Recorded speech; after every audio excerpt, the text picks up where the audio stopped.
হাল ছাড়বো না, ধৈর্য ধরে থাকবো, সফলতা একদিন ঠিকই পাবো। এত কঠোর পরিশ্রমের ফল নিশ্চয়ই পাবো, তার জন্য অপেক্ষা করব। যতদিন করতে হয় ততদিনই করব, কিন্তু ওই যে হাল ছাড়বো না, হাল ধরে রাখতেই হবে। গুড মর্নিং বন্ধুরা, welcome back to my channel. কেমন আছো তোমরা সবাই? আমি খুব ভালো আছি। আশা করি তোমরা যে যেখানে আছো ভালো আছো এবং সুস্থ আছো। ঘরে বাইরে দেশে বিদেশে যে যেখান থেকে আমার ভিডিওটা দেখছো, আশা করি তোমরা ভগবানের আশীর্বাদে অনেক ভালো আছো এবং সুস্থ আছো। আর ঠাকুরের কাছে প্রার্থনা করে যেন তোমরা প্রত্যেকটা দিন এইভাবে ভালো থাকো এবং সুস্থ থাকো। তো আজকে হচ্ছে তোমার কী বার? বুধবার। বুধবারের সকাল এখন তোমার পুরো 6টা বাজে। তো আমি উঠেছি 5টার সময়, উঠে আমার সব কাজ সারা হয়ে গেছে। আর এখন গুগলকে স্কুলের জন্য রেডি করছি। বড়োদের প্রণাম, ছোটোদের বুক ভরা ভালোবাসা তো সঙ্গে আছে। কারণ বড়োদের ভালোবাসা, এই বড়োদের প্রণাম আর ছোটোদের বুক ভরা ভালোবাসা এই জন্যই বলা, কারণ বড়োদের আশীর্বাদ ছাড়া আমরা একদমই অসম্পূর্ণ। বড়োদের আশীর্বাদ আমাদের সবসময় প্রয়োজন, তাই না? তো এই যে এত কঠোর পরিশ্রম, দেখো প্রতিটা মানুষ যারা আমরা এই যে ইউটিউবে কাজ করছি, তো চলো এখন আমাদের ভিডিওটা চলতে থাকুক। আমি আমার দৈনন্দিন কাজকর্ম করি আর তার সাথে তোমরা আমার ভিডিওটা এনজয় করো। আর আমার কিছু কথা সেগুলো তোমাদের সাথে শেয়ার করি, হয়তো তোমাদের ভালো লাগবে। তো আমরা দেখো দৈনন্দিন জীবনে সারাদিনের যে কাজকর্ম থাকে সবটাই করি, তাতেও তো কত পারিশ্রমিক হয়, তাই না? আবার যারা বাইরে জব করি তারা বাইরেরও কাজ করি। এখন নয়তো আমি বাইরের কাজ করছি না বলে অফ আছে, কিন্তু ঘরে কি কোনো কাজ নেই? ঘরেও তো প্রতিদিন কত কাজ করতে হয়, তাই না? ঘরে বাইরে এক হাতে তো সামলাতে হয়। এখন যেমন গুগল স্কুল থেকে আনতে হয়, অনেক সময় দিয়ে আসতে হয়, যেমন বাড়ি থেকে এই কাজগুলো আমাকে করতে হয়। তো এইগুলো তো আর স্কুলের মানে আমি যখন কাজে যাই তখন তো এগুলো করা যায় না। তো তার জন্য এই যে অক্লান্ত পরিশ্রম, এই পরিশ্রমের তো কোনো দাম নেই, কোনো দাম নেই গো। সত্যি সারাদিন কাজকর্ম করার পরে দিনের শেষে শুনতে হয় যে কী করো সারাদিন ঘরে থেকে? তো ওই দুটো বাসন মাজো আর দুটো থালা ধোয়া, রান্না করা, এইগুলো তো আমরাও পারি করতে, তাই না? তো এই যে কথাটা শুনতে হয়, দেখো সারাদিন কত কঠোর পরিশ্রম করি, তাই না? কিসের জন্য? যাতে আমার সংসারটাকে এত ভালোবাসি, তার জন্যই কিন্তু আমরা এত কঠোর পরিশ্রম করি। দিন রাত উজাগার করে, শরীর খারাপ নিয়েও আমরা প্রতিটা বাড়ির বউরা সংসারের জন্য উজাগার করে দিই, খাটি, যাতে আমাদের পরিবারের সংসারের প্রতিটা মানুষ ভালো থাকে, সুস্থ থাকে। তার জন্য যা করতে হয় আমরা তাই করি। আমরা নিজেদের কিন্তু শরীরের কথা একদমই ভাবি না, কারণ তার জন্য আমাদের ভাবার সময় থাকে না। ওপরের কথা ভাবতে ভাবতেই আমাদের দিন চলে যায়। তো দিন শেষে কী হয়? কিন্তু ওই যে ধৈর্য ধরে থাকি, হাল ছাড়বো না, সফলতা একদিন পাবো। একদিন তো শুনতে পাবো যে হ্যাঁ, আমরা যে কাজটা করি সেই কাজটারও কোনো দাম আছে, সেই কাজটারও কোনো মূল্য আছে, এটাও অনেক কঠোর পরিশ্রম আমাদের করতে হয়, এগুলো একদিন শুনতে পাবো। তেমনই হচ্ছে আমাদের ইউটিউবের ক্ষেত্রে, যে জার্নিংটা আমরা এই যে সংসার পরিবার সব কিছু, কিন্তু আমাদের যেমন এই যে আমাদের সংসার একটা ফ্যামিলি, তেমন কিন্তু ইউটিউব পরিবারও প্রতিটা মানুষ আমাদের ফ্যামিলির একজন করে মেম্বার। তো ইউটিউবটা আমাদের কাছে একটা সংসার পরিবারের মতো। তো সেখানেও কঠোর পরিশ্রম করে চলেছে দিনের পর দিন। ওই যে হাল ছাড়বো না, সফলতা ঠিক পাবোই। সফলতা তো পেতেই হবে, কারণ ভগবানও বলে না, ধ্যান যদি তুমি এক মনে করো তাকে প্রসন্ন করার জন্য, তুমি যদি এক মনে করতে থাকো তবে কিন্তু ভগবানও তুষ্ট হয়। যদি তুমি তার মন মতো যে না হ্যাঁ সে কিন্তু একদম কঠোরভাবেই কিন্তু ধ্যানটা করছে, তাহলে তাকে কিন্তু সাড়া দেওয়া যায়। ভগবান কিন্তু এইভাবে তো মানুষের কঠোর ধ্যানের মাধ্যমে কিন্তু ভগবানও দেখা দেয়। তো তেমনই যে ইউটিউবে আমরা এত কঠোর পরিশ্রম, অক্লান্ত পরিশ্রম করছি প্রতিটা দিন। প্রতিটা মানুষ যারা যারা আমরা ইউটিউব পরিবারের সঙ্গে যুক্ত আছি, মানে প্রতিটি সব পরিবার আমরা, তো সবাই দেখো ঘরের কাজ করে, বাইরে সামলে, সব কিছু করে এই যে ভিডিও করা, এই ভিডিওটা করতে গিয়ে কম কষ্ট হয় বলো তো? সারাদিনে এই যে আমরা যে কাজকর্মগুলো করি, একে তাড়াহুড়ো থাকে, তার মধ্যে এই যে ভিডিওর ক্লিপগুলো তোলা, ক্যামেরাটা কোথায় সেট করতে হবে, কেউ তো ধরে দেওয়ার নেই। একজনকে ধরতে বলে তার 10টা কথা শুনতে হয়, তার জন্য ধরে দেওয়ারও প্রয়োজন হয় না, নিজেরা যেইভাবে পারি। তো সেই ভিডিওটা সারাদিন করা, তারপর সেই ভিডিওটা দিনের শেষে গিয়ে রাতে সংসারের সব কাজ সেরে, সমস্ত কাজ সেরে প্রতিটা মানুষকে খাইয়ে দিয়ে তাদের একদম পরিপাটি করে দিয়ে তারপর বসতে হয় আমাদের এই ভিডিও নিয়ে। ওই সংসারের এক কাজ মিটলো, এবার এই সংসারের এক কাজে আমরা যুক্ত হলাম। এই সংসারের কাজটা আমাদের নিশিরাতে করতে হয়, যাতে কেউ শুনতে না পায়, কোনো আওয়াজ না আসে। কারণ যে ভয়েসটা আমাদেরকে দিতে হয়, এটা কিন্তু কোনো মানে আওয়াজের মাঝখানে দিলে সেটা কিন্তু আমাদের হয় না। তো প্রতিটি পরিপাটি লাইন থাকে যে ইউটিউবের গাইডলাইন, সেগুলোকে আমাদের ফলো করতে হয়। যেমন বাইরের অন্য কোনো সাউন্ড আসা যাবে না, কোনো পাশে মানে উল্টোপাল্টা কথা আসলে হবে না। তো তার জন্য আমরা কিন্তু অরিজিনাল সাউন্ড দিতে গিয়ে অনেক সময় পারি না দিতে, ভুল হয়ে যায়। তো সের জন্য আমাদের কী করতে হয়, যখন পুরো পাড়া নিস্তব্ধ হয় তখন কিন্তু আমাদের সাউন্ড দেওয়ার জন্য বসতে হয়। তো সেই জন্য রাত অপেক্ষা করতে হয়, চোখে ঘুম থাকে, সেই ঘুম চোখে নিয়েই কিন্তু আমরা কোনো সময় ফোন হাত থেকে পড়ে যায়, জানো তো? মানে ভিডিও এডিট করতে করতে ফোন কোনো সময় হাত দিয়ে পড়ে যায়, কি বিছানার মধ্যে আমরা মাথাটা টুক করে নুয়ে যায়, মানে এত ঘুম পায়। কিন্তু ওই যে উপায় নেই, আমাকে তো রাতের মধ্যে ভিডিওটা পুরো কমপ্লিট করে রাখতে হবে, কারণ সকাল হলে আপলোড করতে হবে। আবার আমার প্রতিটা বন্ধু দেখার জন্য বসে থাকবে, সবাই সবার ভিডিও দেখার জন্য আমরা এইভাবে বসে থাকি, কে কখন ভিডিও ছাড়বে, কার ভিডিও দেখব। তো সারাদিন কাজের মাধ্যমে আবার তাদের ভিডিওগুলো আমাদেরকে দেখতে হয়, তাদের ভিডিও দেখে রিপ্লাই দিতে হয়, এত কিছু করতে হয়, মানে কত কষ্ট, কত মানে ধৈর্য যে ধরতে হয়।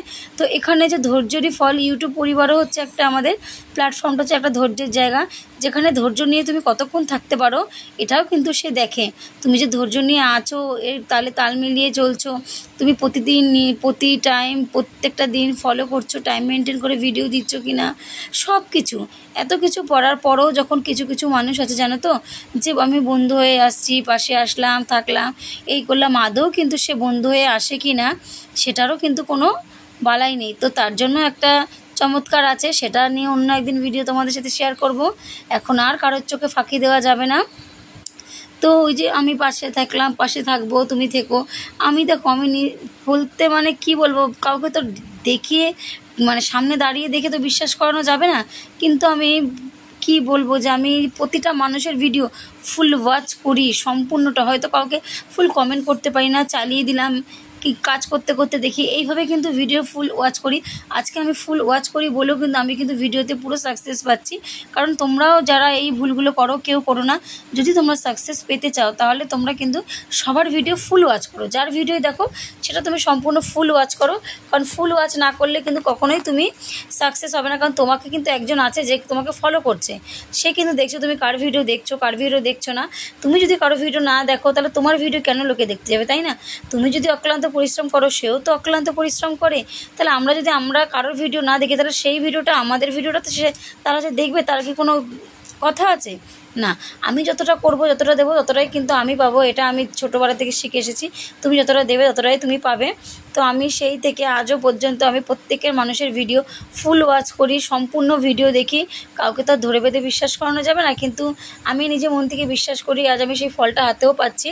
আজকে বলে না, ধৈর্য ধরলে ধৈর্যের ফল কিন্তু ঠিক পাবো একদিন। তো সেই ফল কিন্তু আমি আস্তে আস্তে ধীরে ধীরে পাচ্ছি। তো আমিও সবার ভিডিও ফুল ওয়াচ করি, তোমরাও করো বন্ধুরা, কারণ তোমরা যদি করো তবে তোমরাও সেই সাকসেসটা পাবে। আমার কথা যদি তোমরা একটু বিশ্বাস করো, মেনে চলো, যদি না পাও তাহলে কি বলবো। অনেক দিদিভাইদের ভিডিওতে ভিউজ দেখছে আস্তে আস্তে কমে যাচ্ছে, তো আমারও এরকম হয় না বলবো না, কিছু কিছু সময় এমনিও আছে ভিডিও ডাউনে চলে, সেটাও হয়। তো সেরকমই হয়, কিন্তু সবসময়ের জন্য তো সেটা হয় না। তো সেটা আমরা নিজেরাই যদি মেনটেন করে চলতে পারি, নিজেরাই সেটার ফল পাবো হাতে নাতে। তো অনেক কথা বলে ফেললাম আর তোমাদের সাথে, তো কথাগুলো কেমন লাগলো অবশ্যই জানিও। তো এবার চলো একটু ভিডিও রিলেটেড কথা বলে নিই তোমাদের সাথে। তো সকাল সকাল উঠে সব কাজ বাজ সেরে গোগলকে স্কুল পাঠিয়েছি।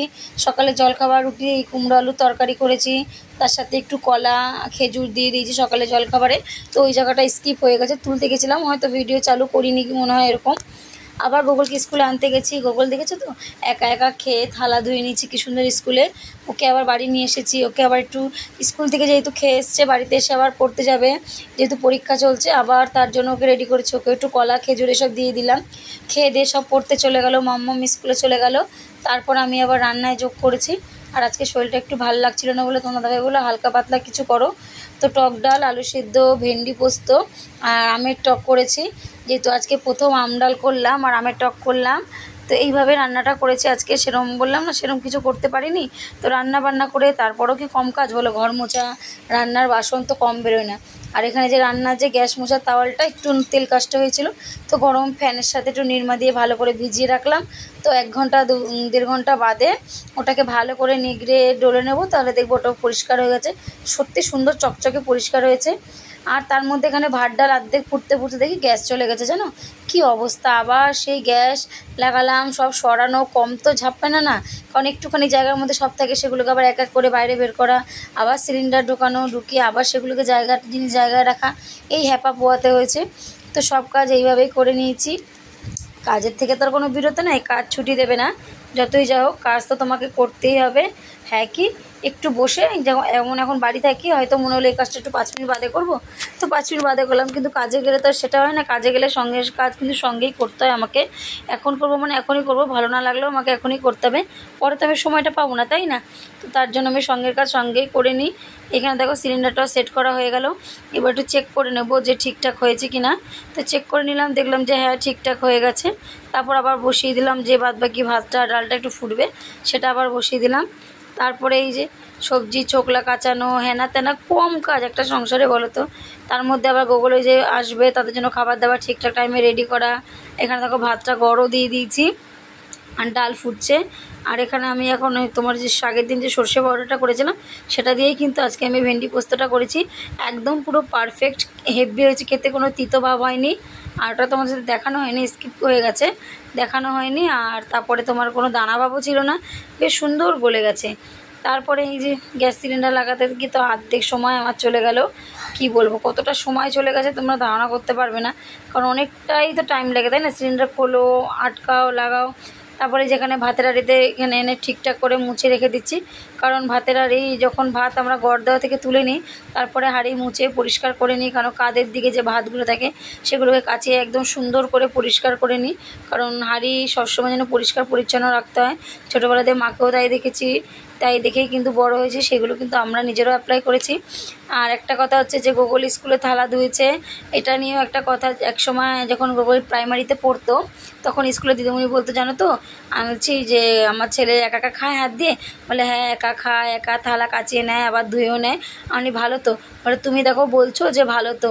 আর কিছু কিছু গার্জেন আছে বাচ্চাদেরকে দেখলে তারা মনে করে যে আমরা বাচ্চাদেরকে দিয়ে কাজ করাই, এটা তারা ভাবে না যে এই কাজ করার মাঝখানেও কিন্তু মধ্যে দিয়ে বাচ্চারা কিন্তু অনেক কিছু শিখতে পারে, যে নিজের কাজটা নিজেকেই করতে হবে সব সময়ের জন্য।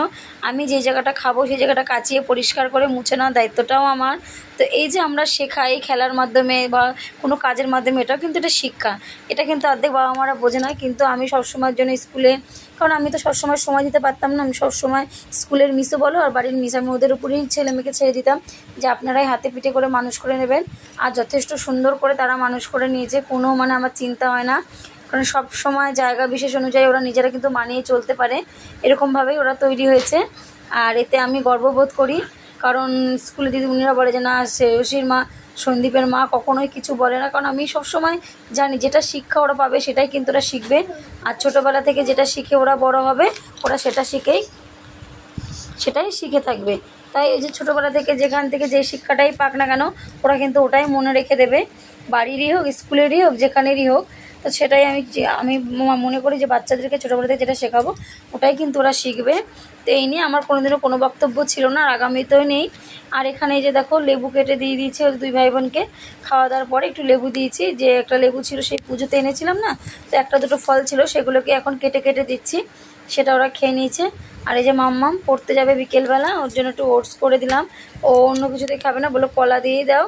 খেজুর ছিল, তারপর তোমার কিশমিশ ছিল, ওইসবও খাবে না, ও বললো শুধু কলা দিয়ে খাবো। তাই ওকে দিলাম ওটস, ও তো খেলো না, তেজ করে তুই চলে গেছে, মানে খুব গরম ছিল তো খেতে গেছে। আর টাইম হয়ে গেছে, বলছে আমি খাবো না, তো গরম করে দিয়েছো, না খেয়ে রেখে চলে গেছে। তো সেটাই আমি আবার গুগলকে খাইয়ে দিয়েছি গুগল মাঠ থেকে আসার পরে। আর এই যে এখানে তোমার দাদাভাই দেখো চুল কেটে এসছে, ভালো হয়েছে, বাঙালির হেয়ার কাটিং। ও জানে আমি কিরকম চুল কাটি, ওই জন্য আমার বলতে হয় না। হ্যাঁ বাঙালির হেয়ার কাটিং, শঙ্করের শালা ও জানে কিরকম কাটি, ভালো লাগছে বাঙালি হেয়ার কাটিং। এরপর আর চুল কাটলে আর বাজি লাগবে তোমার দাদাভাই চুল কাটতে গেছিলো, চুল কাটবে অনেক দিন ধরে কাটা হচ্ছিলো না, আজকে তাই কেটে আসলো। আর এখানে সন্ধ্যাবেলা দেখো সন্ধে দিয়ে দিচ্ছে, এই তো আমি দিতে পারবো না, ওর জন্য ওই সন্ধ্যা পুজো দিয়ে দিচ্ছে। আর তারপর গুগলকে খাবার দাবার যে ছোলা বাদাম এসব দেওয়ার সব দিয়ে ঠিয়ে আজকের মতো ভিডিও এখানেই শেষ করছি। আবার কালকে দেখা হবে নতুন একটা দিন নতুন একটি ভিডিও। ততক্ষণ জন্য সুস্থ থেকে ভালো থেকো, tata, good night, love you all বন্ধুরা।